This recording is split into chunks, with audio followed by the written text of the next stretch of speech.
lose in your fantasy league.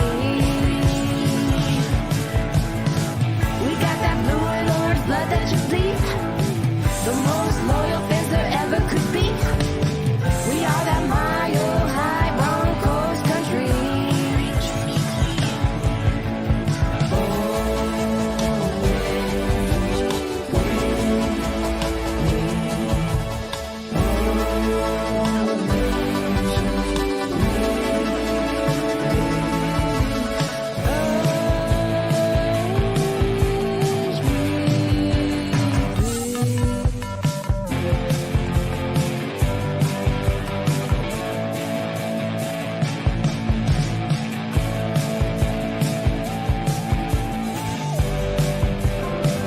The Denver Broncos select Orange Weekly, Fans, Brews, and Broncos News.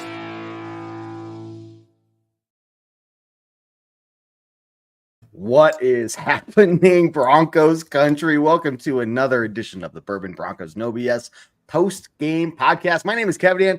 Guys, the Broncos played the Panthers, and it was pretty much what we expected was going to happen. Broncos came out and dominated, and we are going to break that down. I got Scott, the flag man, here with me once again tonight.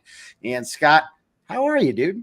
I tell you what, I'm tired, but I am just super motivated and excited about where we're going.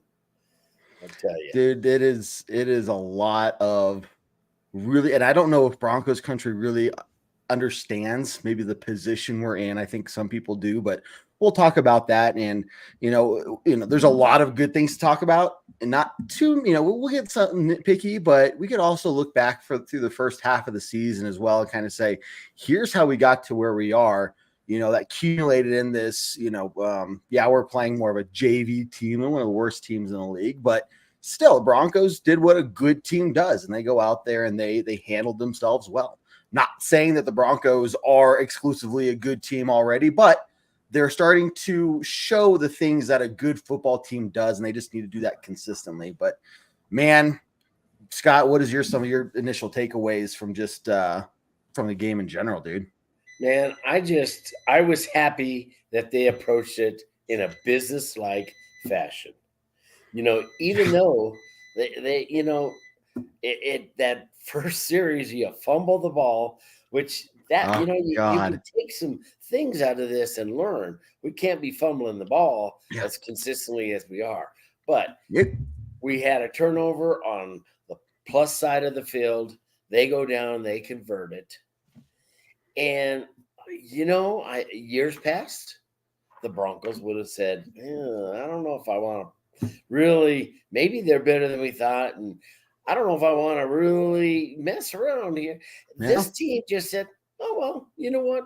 Right. We're going to come down and we're just going to do what we do. And the offense is coming around. I hope everybody's seeing some growth.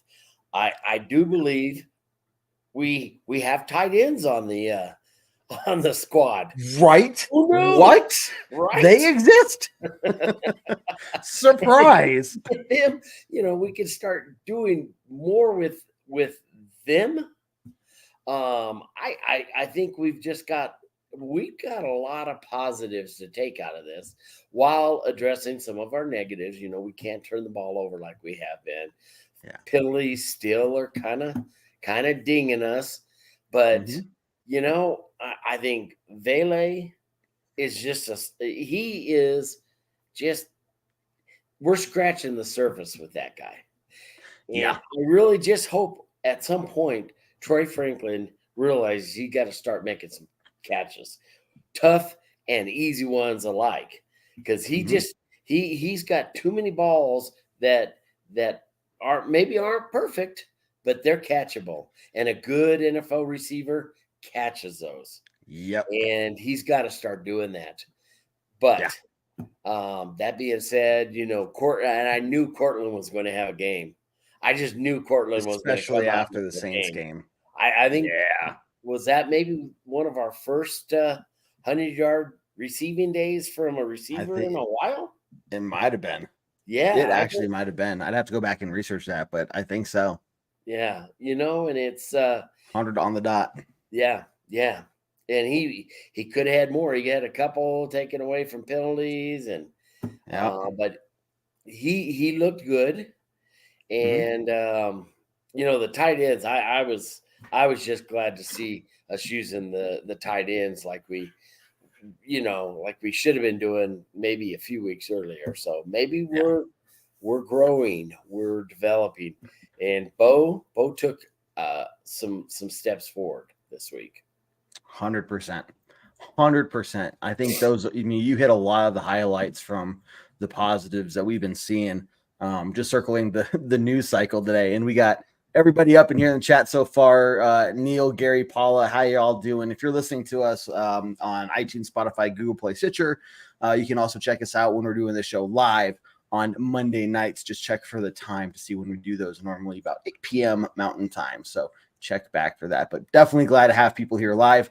And so definitely let us know if you feel anything different from what we're saying, or just whatever your own takes are. Glad to have you here as well. Let's go back to kind of looking at where we're at, because you're right. We're in a position where I think maybe through experience, through just this team coming together halfway through the season, they're starting to find things that work. They're starting to find that chemistry. Things are starting to click. Things like and hopefully, I'm really, really hoping this was not an abnormal tight end performance type of game, right? That this is something they're going to build off of and say, hey, look, Andrew Troutman, 37 yards, on all 4 of his targets, the one-handed touchdown. Like that was beautiful.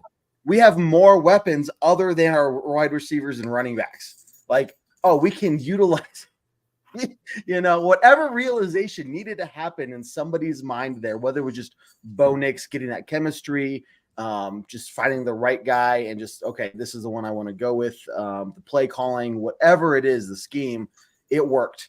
We need to do that again. The resiliency that you mentioned in this team, you're right. I mean, not just like whenever we lost a game, but it was those critical in-game moments, and you could almost see it on the players' faces in years past. Like when something went wrong, it was like here we go again. There's the long faces on the sidelines. I'm like, we're only down by 7. We're only down by 10. And it's like half of the game. They're like, whatever, here we go again. There's something happening in that building. There's something changing in the mentality of the players, the whole organization, that we can be a winning organization again. But it takes that toughness, that mental fortitude to say, hey, we can overcome these things. We need to bounce back. And that's leadership. Yep. I think that's leadership from all. I think you're finally starting to see the initial results of having leadership from the ownership all the way down, all on the same page, in line with each other, having the same goal, communicating well with each other. And that's something that we didn't have for such a long time. So, man, it is great to see this position we're in. And I don't want to get too far ahead of things, but, we'll talk about the position we're in right now.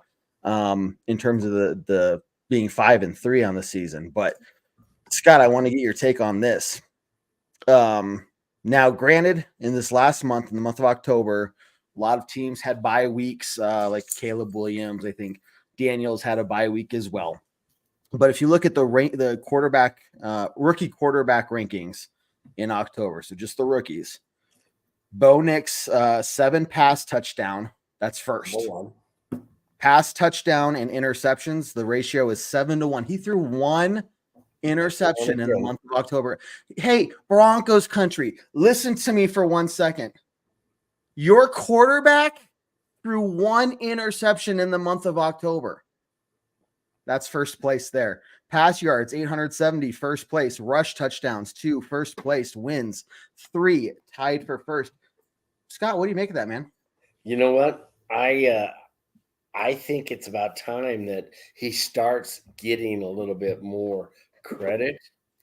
And I think it's just taking people, especially Broncos country has been so stinking beat up, and there hasn't been any hope. And when we did have hope, it came in the form of Russell freaking Wilson and Let's Ride. And you talk about just a slap in the face after he started playing. Yeah. So I just think people are very cautious. Mhm.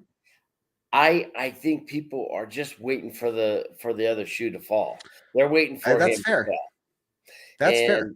And but I just really, really like his game. He's not taking sacks. He's not holding the ball. I was watching the Giants game tonight, and watching Russell Wilson do Russell Wilson things. That's a real barn burner right now, 9-9. Yeah, and Steelers have been in the red zone 3 times and they've come away Yep. with 9 points. Yep. And Wilson's taken sacks when he shouldn't have. Jones, he doesn't throw the ball to anybody unless he can see they're open. Right. Exactly. It has to be And, clear as day. There's not a lot of anticipation there. Bo Mhm. Nix is going to get better. Yeah. And as he really comes around and learns the offense and knows where everybody's going to be, he knows that at 15 yards, that's on the inside of that hash mark, that's where Cortland's going to be. That's where he's going to throw the ball. His ball placement's been pretty good, unless Mhm. he's rushing and he's not setting himself. He's been very, very accurate and very good with when he sets up and is letting it fly and not thinking about it. And pretty soon that's what you're going to start seeing. I mean, that was the beauty of Peyton Manning. Not that he is or ever will be a Peyton Manning, but Peyton always knew who was going to be open. I mean, he would just float something out there and you're thinking there's nobody there, and then boom, Right. a receiver appears. Yep. He was just like a magician, and that guy did not have a super strong arm, but No, but he had the brain to compensate. he just always knew where everybody was going to be, and I truly believe that that's where we're going to be headed. We're going to be going that direction again. So I like how I'm Gary very says excited it. and optimistic about Bo Nix. You should be. I do got to tip my hat. I really didn't think the other, Jane Daniels, I didn't know much about him, but he had looked so good at the beginning and then he got hurt. But I got back to the hotel as they were finishing that Chicago game, and he whipped that thing on that Hail Mary, and it was like. Now, did you see? This is not Broncos related. However, this is too funny. Did you see? So the Bears player that had his hand up in the air that tipped the ball. Did you see what he was doing at the start of the play? Back in the end zone, he was back in the corner of the end zone, taunting the fans, like, "Yeah, you're going down, yeah." Turns around, the play starts. That's when he runs to the middle of the field, jumps, basically volleyball spikes that ball up, open hand, right? So he is the reason. So that play is going to be in anyway. So hey, football players, let's just make sure we wait till the clock says 0 before we start getting a little too excited. The win, and then you can you can do whatever you want because you won to celebrate. That's right. As Gary says, back to Broncos talk here. Bo is getting better. Mo Betta, Bo Betta. I like it. Let's Bo Broncos. We're definitely going to talk about our defense here in a second because this is going to be huge in the next couple of games. So we'll talk about what we saw from the defense here. But the defense, again, what we're seeing is a team that just routinely goes out there and takes care of business. They're bringing the pressure. They're getting the tackles. Brandon Jones led in tackles this week. Justin Sternad, the top of the list again. I don't know how many times I was yelling, Cooper in the stands, dude, defense is once again just being dominant. Yeah. And I think, Zach Allen he is doing the number 99 justice. He they compared him to Watt when he was coming over, and he played with Watt in Arizona. And, I was a little disappointed last year because I wanted this version of him. Yeah, right. Year. This is what we were promised. But this guy is just a motor that doesn't stop, and he is causing disruption left and right. Yeah. So it's amazing. Every week. It's the cool thing about this defense, and I don't know what it is that Vance Joseph is doing with this team, because again, you don't have a lot of big name players. You have Pat Surtain. Okay. You have Cooper's emerging, Sternad's emerging with Singleton going down. Riley Moss, we didn't really, know what to expect from him. McMillan, again, we saw flashes last year, but Nick Benito had flashes. Roach was okay, we brought in Roach. What is he going to do? But what we're seeing from this team, man, is every week all of these players are getting it's not just one or two. No, and it's not just 1, 2, or 3 stars every week. Exactly. So we're getting the absolute best from these players that are not just young, inexperienced. Well, they're young, they're inexperienced, they're high, draft picks that went late in the rounds. But we're finding ways to get the most out of these players. And that just screams leadership to me. Great leadership. Yeah.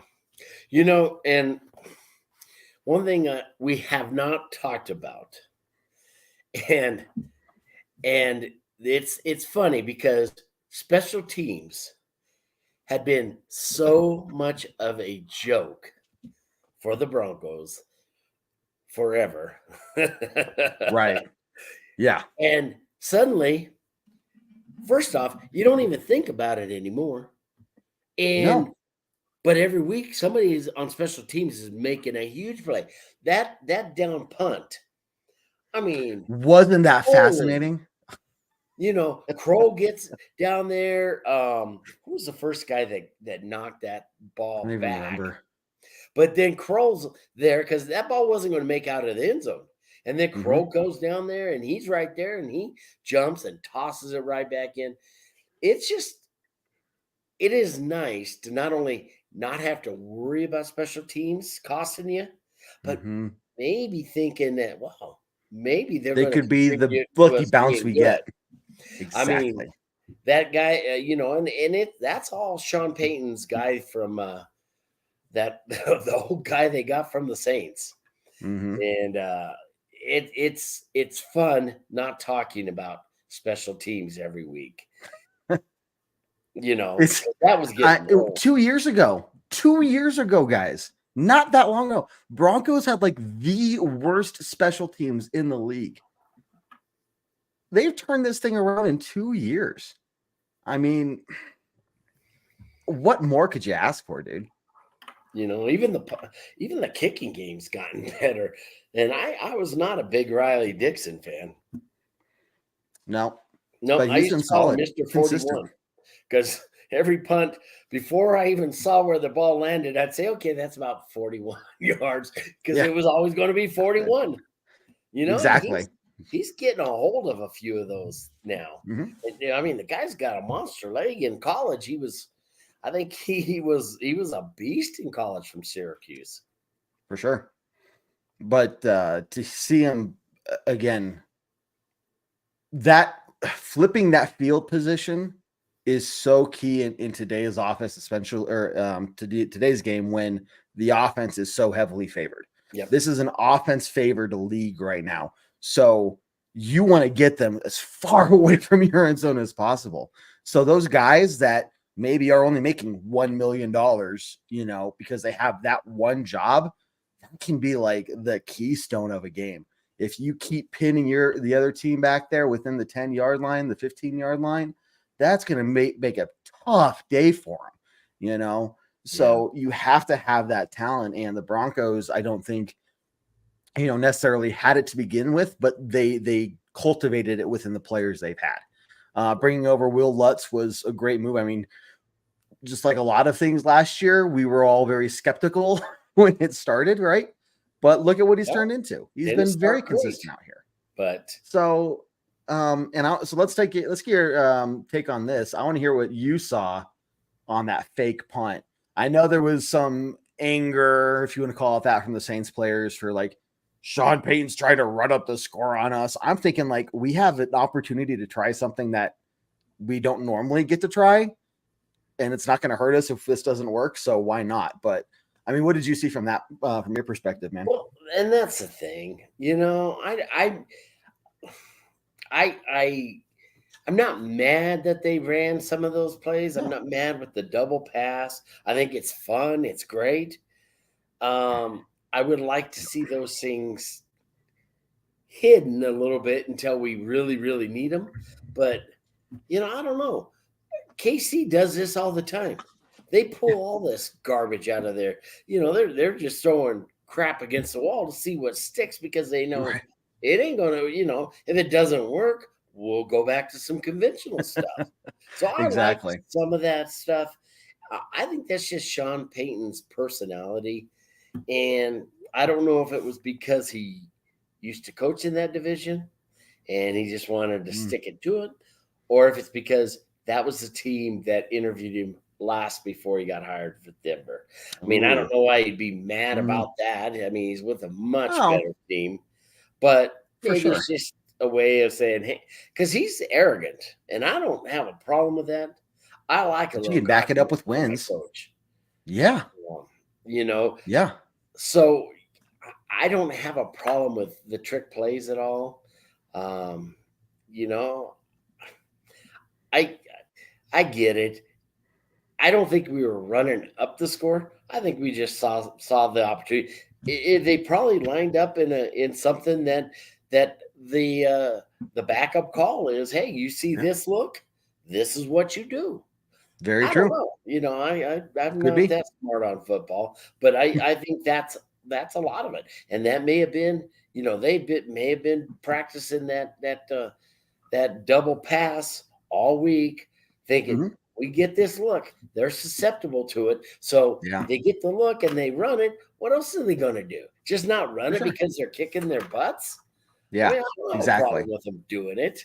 I mean, you practice it, you might as well. I mean, this isn't something they put in back in August and they practiced it back in August, the second week of training camp. And then they said, well, maybe one day we'll see what happens. This is something they saw on film. Yeah. And they said, you know what? This could work. Got nothing to lose. Let's try it. What's the worst that happens? It fails and we don't do it again. Right. I don't know. I mean, they saw what they needed to see to run. Exactly. So I don't think it was to run up the score. I think it was just they had put some film study into it, and they said, you know what? We get this look. This is the call. Yeah. I mean, and I don't care. I mean, I think you're exactly right. I mean, you got to have a reason. Like this type of play should work for this reason, right? That's why they're doing that. But this team needs to have experience running those kind of plays, right? So it's not like there's 10 seconds left in the game. We're on the 5-yard line right before the goal line. We're up 3 touchdowns, and we're still plowing it up the middle every time, trying, get that one last touchdown. That's not what we were trying to do, man. Like, and what Sean Payton was saying, we're trying to just end the game. We're trying to keep the ball, run the clock down. That's all they were trying to do. But if he just wanted to come out and say, look, like exactly what you said, look, we were up. We knew that they were susceptible in this situation. We wanted to try it because this is a very young team. They're very inexperienced. We wanted to see, get them that practice. That's equally as good of an answer to me. Sure. So you got a play you put in obviously this week for that circumstances, but the fact that that's just good film study. They saw something, they put that play in, and then you see it. It gives the team confidence in their coaching that, hey, these guys do know what they're talking about. They are seeing that. And guess what? If we do run that, we can actually execute it. I think it's fantastic. I really do. I don't know if I would have done it, but who cares? It's Right. not like Exactly. that was the sixth touchdown we got out of it. I mean, it kept the chains moving. Exactly. So look, we've spent solid 25 minutes now talking about a lot of good things from the game. But I want to highlight something, and we're going to talk about the bad and maybe an ugly if we can. There's a couple uglies in there. Yeah. But if you guys didn't hear, and this is where I love this thought process from the head coach, him saying that essentially there can be things that need to be fixed that can be hidden from, when you win. You're so focused on the win, you're so focused on the good that you can very easily overlook a lot of the things. And so he essentially said we needed to play better. I think especially in the second half. I think, for me, I started seeing like the defense, I think, started letting up a little bit. And it wasn't just that we were playing garbage time preventative defense. I think we just started playing like we had a lead, and the intensity dropped. And I was like, that's, I get it, but we want to be consistent, right? So where's that messaging there? Things like catching a pass when it hits your hands. So Scott, Bo Nix was about 75%, accuracy on his throws yesterday, but there were like 3 at least really obvious drops. And I'm thinking one, especially to Cortland Sutton, Troy Franklin. Cortland Sutton did have one that's very uncharacteristic of him. So that one I can say he's human, right? I can give him, a pass on that one. But Troy Franklin, this is the second big pass that just hit him right in the hands and he dropped. So Bo Nix yesterday, looked fantastic. There were not really many places where I saw that he threw the ball and it was just not even close to catchable, right? So what do you think, bud? Yeah, I didn't think he put the ball in harm's way. He had one pass that was a little bit behind Cortland. And that, but he was also getting hit about the time he threw that pass, but it was a little bit behind, but he laid out a pretty good ball to Franklin. A very catchable NFL catch. And he's dropped at least 2 of those that, I mean, he just has not been great on it. No. And, that's concerning because I think there is a concerted effort to get him the ball. They are really shoving it down his throat so that it's going to, and I think this is Sean's ego coming in. But they're sticking it. They're really trying to get him going because I think they think that's it. First, it's going to justify the moving up. Exactly. That's a big thing of it. Yep. But this year, you'll see a lot of that. I don't think if he's still doing this next year, they'll move on. I mean, I get it. What was he, a 4th round pick? They'll move on from him. Yep. And you can justify that. And I think I don't know if they're trying to keep Dulcich healthy by keeping him on the bench, but I think they pretty much just wash their hands of him because he hasn't played in 3 weeks. Kroll's starting to get some action. I've liked Troutman for a while. He actually is a very good receiving tight end. He was great in college. And so we're starting to see some of that. Atkins hasn't been terrible. He's got a second touchdown pass. Yeah. So I kind of just like the fact that they're starting to use these guys a little bit more. Franklin, I want to believe, but I just can't. It's not there yet. I just can't. I would rather see Bailey getting those throws. Yeah. Because that guy catches anything and everything that's near him. And he's a big target. And I think that would be those targets would be better moved over to him. Yeah. I like little Jordan, but Yeah. you can't put the ball on the ground, man. Just can't do it. Dirts it. Yeah. Well, that was disappointing that he put that ball in, and he's had some drops this year. Mm-hmm. So we're kind of in that middle ground here, guys. We're starting to get in that gray area, right? We're halfway through the season, and we're looking at these young guys, and we have enough tape on them to start looking at what kind of progression has there been.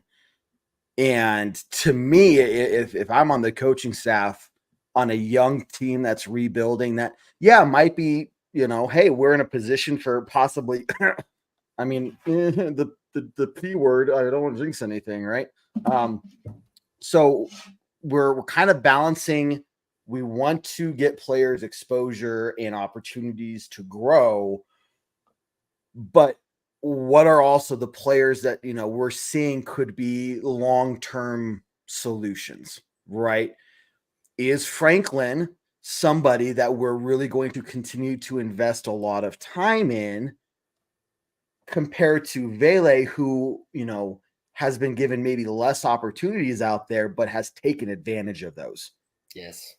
Troy Franklin has been given more opportunities and has not taken advantage of that. So to me, I would rather elevate, like you're saying, Vele, and say, I'm going to spend more time on him because I see more potential, quicker, higher ceiling from this guy now. And look, we'll try Troy Franklin, where we can.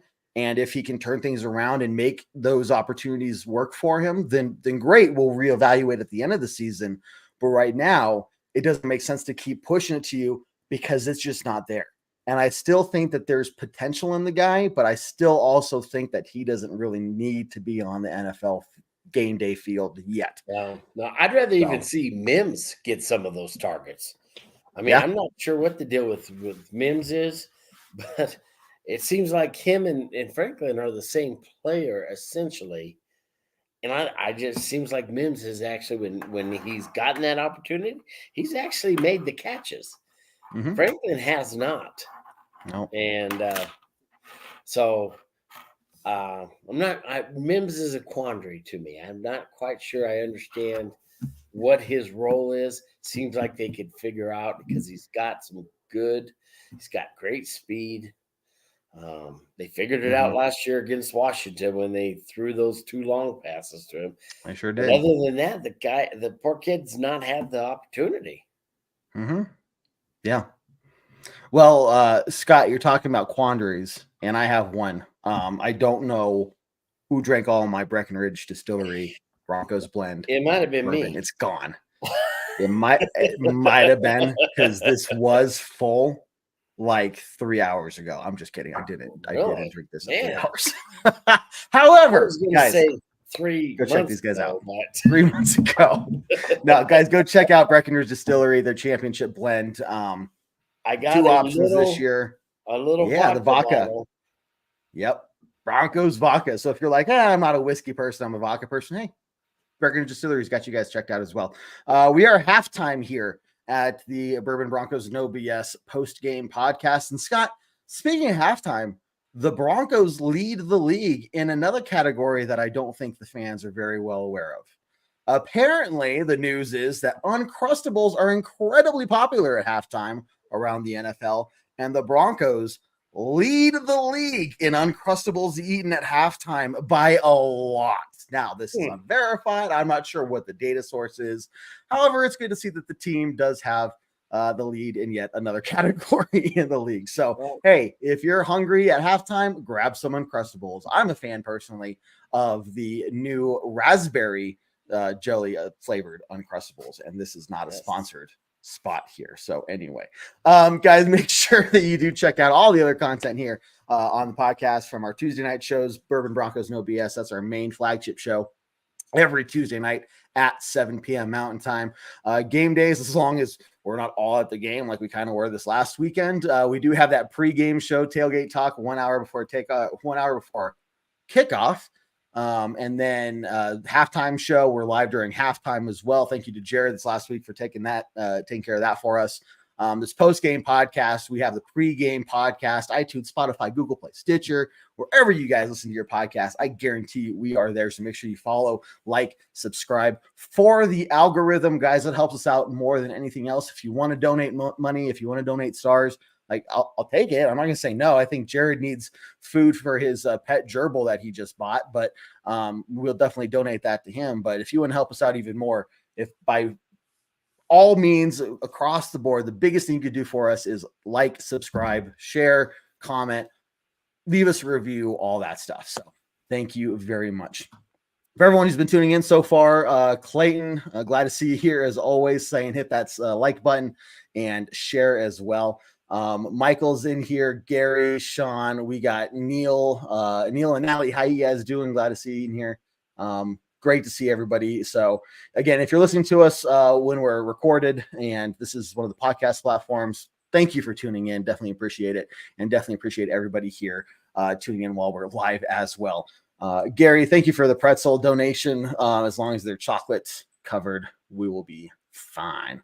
I did not drink all of Scott's bourbon this time, although Scott did tell me I am no longer welcome over because last time some bourbon might have gone missing. There was no proof of anything other than I was there when it happened. So, wow. Maybe you'll forgive me someday, Scott. I don't know. Right. Like I don't have more alcohol in this building. Right. I mean, look at this place. Right? No, I mean, it's Broncos stuff galore. It's what my dream is, having a collection someday. You know, if you ever want to get rid of it, you let me know. Well, Scott, let's kind of focus in. You know, we've talked about some of the ugly and everything. We could get really nitpicky about like the challenge, the coach's challenge, and we've had that conversation before of who is giving him that information if he needs to challenge. You know, this wasn't a big deal because we were up, but things like that could impact it in a close game. Here's the thing, guys. I just don't know. Like, this seems to be their system, and until it bites them in the butt too many times, I don't know if they're going to change anything. But I mean, Scott, it's overall like this was as clean a performance as you pretty much could ask for, especially a young NFL team, much less any NFL team. Well, you know, they always say that it takes about 4 weeks. 4 weeks to get film on somebody, and then you can game plan and whatever. Yeah. What's funny is they got the first 4 weeks of film on Bo, and guess what? Yeah. Keeps getting better. Yeah, I don't know. Maybe that was part of the plan.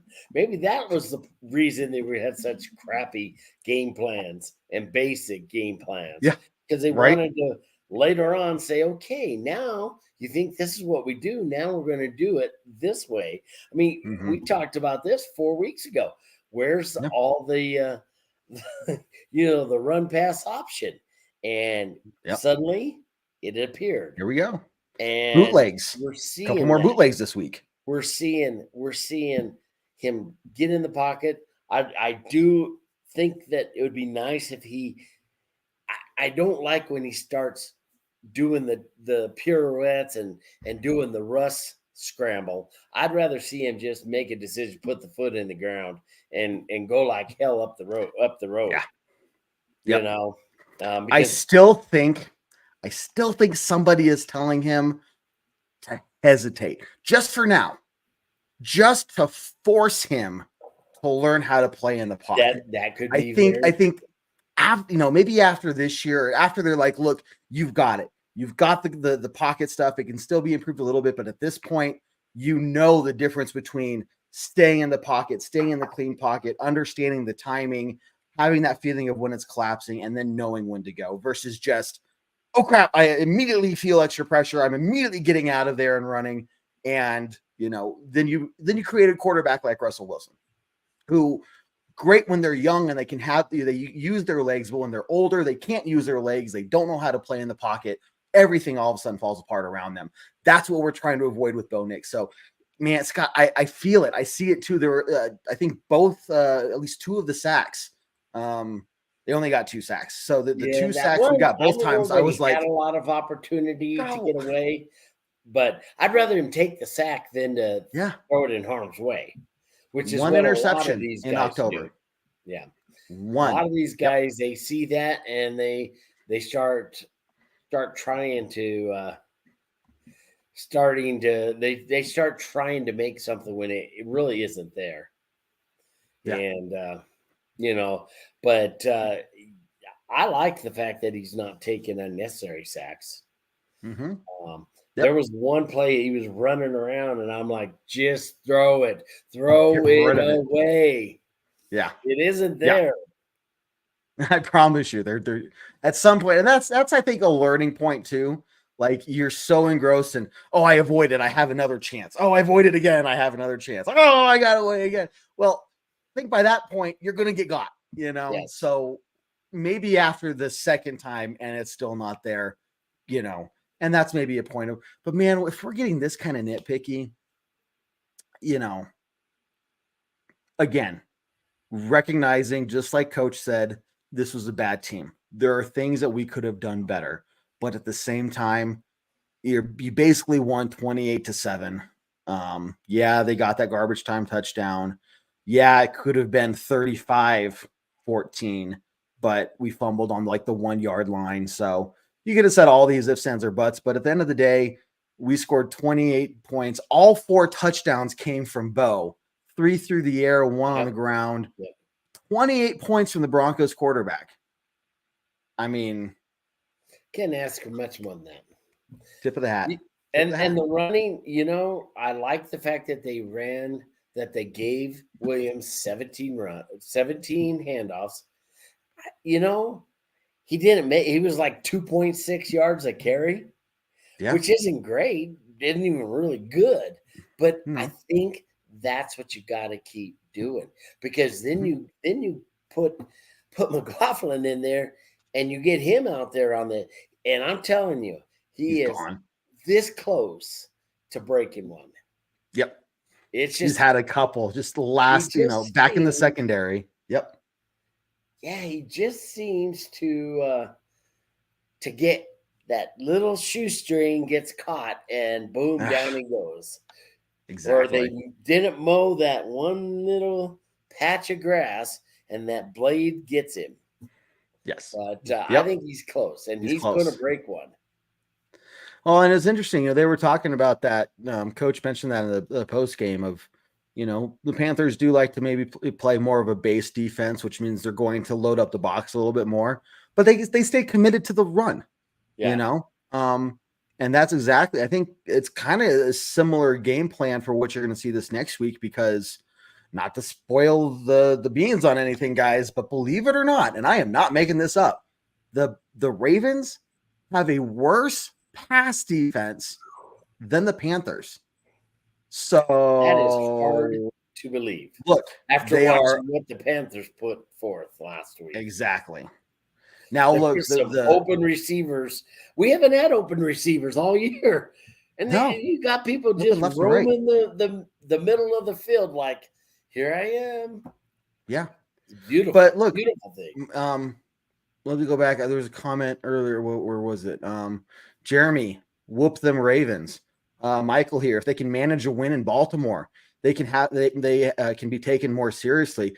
I don't know where a lot of Broncos fans are getting off right now, and I'm not harshly criticizing. Don't get me wrong, but it's maybe just more like we're accustomed to hearing, thinking the Broncos are going to play a tough team on the road, therefore panic. I think that just built into us like instinctually now. Yes. But if you take a step back, guys, guess what? The Broncos are 5-3. You know who else is 5-3? The Ravens. It's not like we're 2-6 playing a 7-1 team. Okay, we are both 5-3. We both have strengths. We both have weaknesses. One of the big strengths for the Ravens is the run game. But guess what? We've been able to do this year against some very top-notch running backs. They got to stop. We've squashed them. Yeah. We've squashed them, man. So you're seeing when the Broncos can take care of business in these easier, quote-unquote, games, take care of business in the games they're supposed to win. If they apply that same methodology into those tougher games, they're at least going to put ourselves in a position to win. The defense goes out there, does their job. Bo Nix connects, just plays a confident game, does not turn the ball over. You're going to be in a position to win because your defense is going to keep the other team more often than not to 20 points or less, which I think us on the year is like 16 points per game average. Your team should be winning almost every single game. So all I'm saying is don't go in there and expect that we're going to win, but don't go in there and expect that we're going to lose at the same time. Yeah. Oh, I'm right there with you. I mean, that's been probably the biggest thing with the coaching changes that we had this last year. You know, we're second year into Sean, and they've started developing that edge that Sean has every game, every day. Mm-hmm. He does. He's just got that edge to him, and a lot of people aren't going to like that. And but you know what? Doesn't matter. People, when you can get your team buying into it and thinking like that, man, you start becoming a cohesive machine.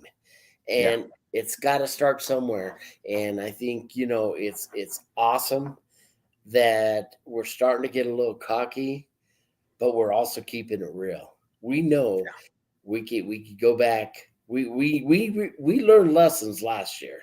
That 70-20 beating in Miami still resonates. Oh, but sometimes you need like an absolute smackdown.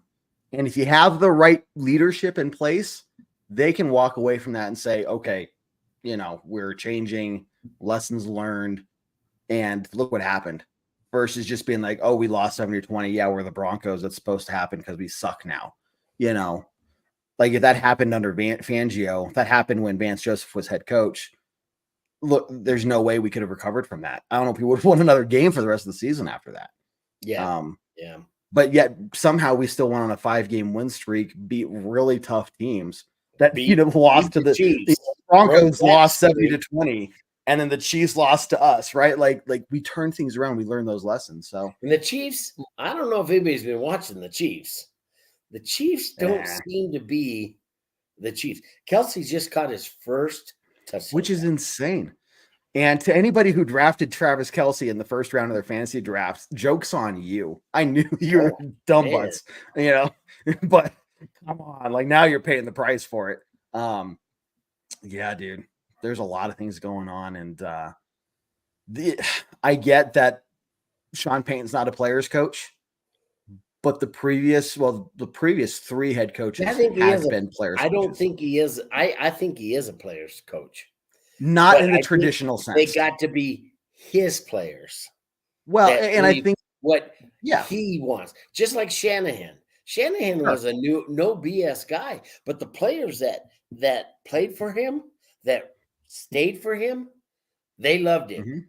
And then you had the random free agents that would come in and call him Little Hitler and Little Napoleon. Yeah. You know, those are players that weren't going to be successful wherever they went. No. And but you got to get the right players surrounding you. Mm-hmm. And well, that's right. It's not even, and you get. It's like when Elway and Shanahan got together, and it was a head coach quarterback relationship. All things changed because that's why they ended up getting rid of him is because, you know, he was the offensive coordinator and he started getting a little more power than Dan Reeves would have liked because Dan Reeves was a control freak. And he was a good coach. I love Dan Reeves. But he should have showed a little humility and kind of continued to let Shanahan do his thing. Keep going. But when he found out that him and Elway were scripting plays without his knowledge, his ego got hurt. Yep. But You can't let what could have happened if that didn't, if he had just allowed that to play out. Sean is, when he gets his players and he's continually brought in players he really likes, he's drafted the players and they're coming in only knowing his stuff now. I think this isn't the year. No. I'm realistic. I'd like it to be the year because I'm old. I might die next year. But that goes for any of us. But I am looking down the line and I'm excited. I am really, really excited about where we're headed. I mean, look, let's close this. Let's close it out. Huh? Yeah. I need to fix it. I love this. Yeah, Michael, Kelsey has been swifted. Yeah, basically. Swift might be overcoaching Kelsey. Yeah, it's gross.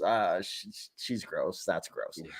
Anthony, Bowleave. Yeah, I'll fix the sign, and it's gonna be Bowleave because so before we get into closing thoughts here, let's think about the position we're in, guys. This team is 5-3. We have stolen arguably 2 games, especially the Buccaneers and the Jets game. We stole. We have benefited. Jets, yes. Well, Jets early in the season when they still had their head coach, and they were looking okay at the beginning of the year, right? I think that by that point they were 2-1, right? And so there was still a lot of hype around them. I think versus the Broncos, who were, we broke the Jets. What have they done since? Well, we broke the Jets. I mean, we've broken the Panthers are still broken from Super Bowl 50. Okay. That I'm just saying, they got in the playoffs the year after so that, we have that record and they don't, but we broke Cam Newton. We broke the Panthers organization. So it's fun to see us break another team as well. And the Jets definitely we broke. But I'd still argue we stole that game just because, I think the expectation was Aaron Rodgers was going to be Aaron Rodgers. Buccaneers, we stole.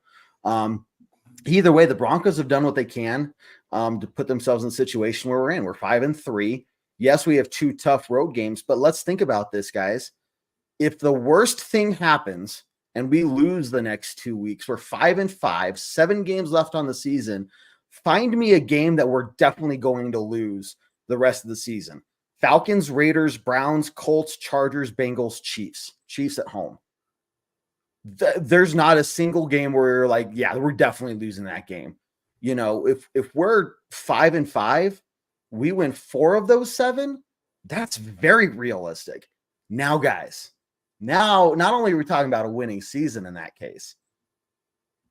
Now, let's say we win one of the.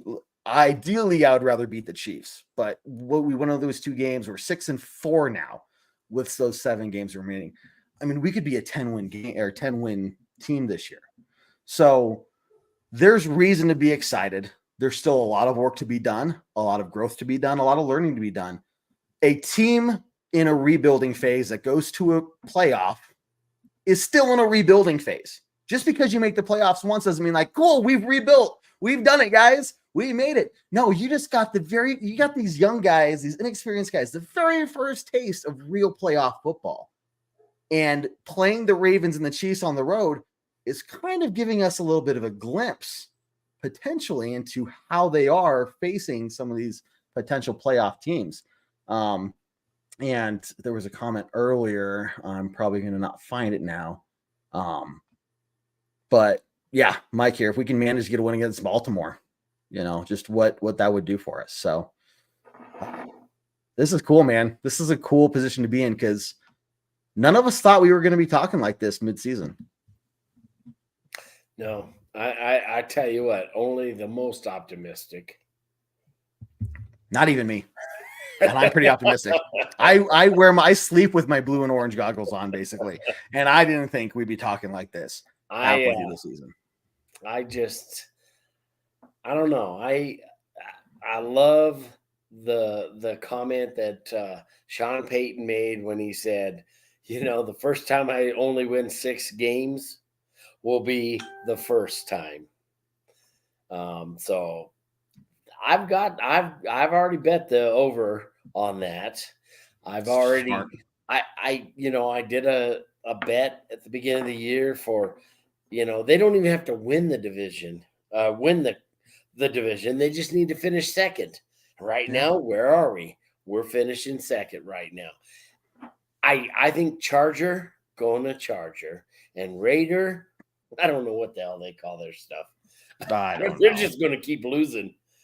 They're going to keep doing them. The Chargers almost chargered against us. If we had PS2 in that game, things would have been different. I agree. Chargers are going to Charger.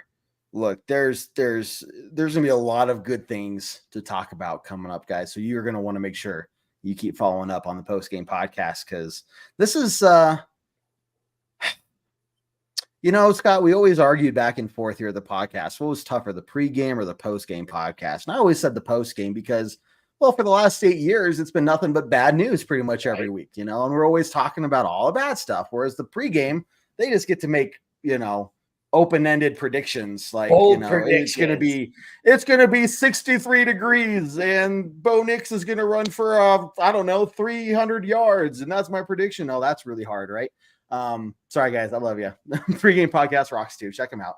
But this is fun. I'm really enjoying this, man, and I'm glad you're here, part of it. I'm glad everybody listening and tuning in is part of it. Keep coming back for some of that. Hopefully, lots of good news. I'll try not to do so many shots before the pregame. Maybe I could step in. Well, let's keep it to one shot per touchdown. How's that sound? And we'll be okay. They're actually scoring touchdowns now. I know that's the problem. Well, let's get to some closing thoughts, man. Here we are again, 5-3. We're going on another tough road stretch, but what do you think, bud? You know what? They are gonna overplay the run, and they're gonna make Jackson beat us.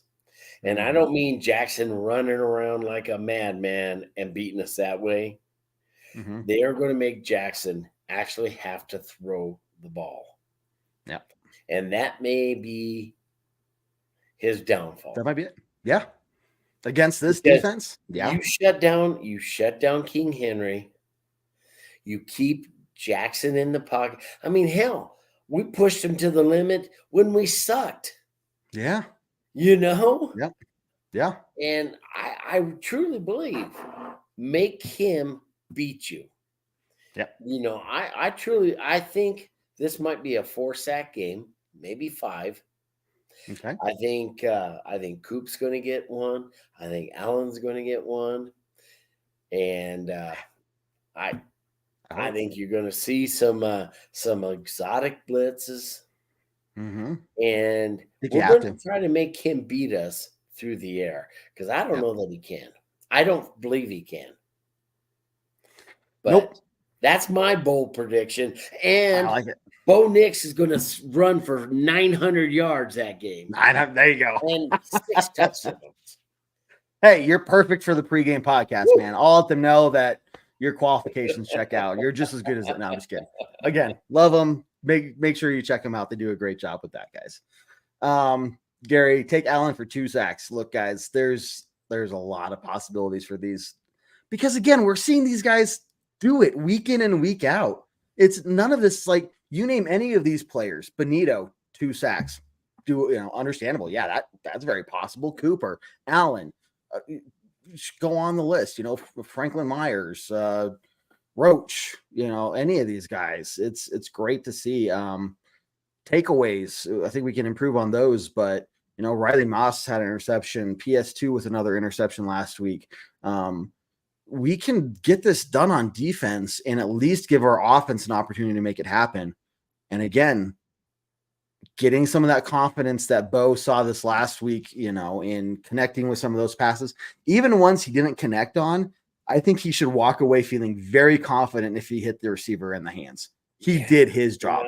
He did his job. He had that one to Mims, where if Mims just turns around a little bit and adjusts his route just by a yard and a half, he might still be running. Yeah, right. Exactly. Yeah, very true. So look, these things are close. It'll be like Forrest Gump running through the tunnel. Basically. Where you? Okay, you can stop now. Dude, these guys, they're close. They're close. You know, I think this last week the receivers were, you know, behind where Bo Nix is progression wise. Bo Nix was getting the work done, getting the job done, and the receivers on a few of them just didn't make it happen on those big crucial plays.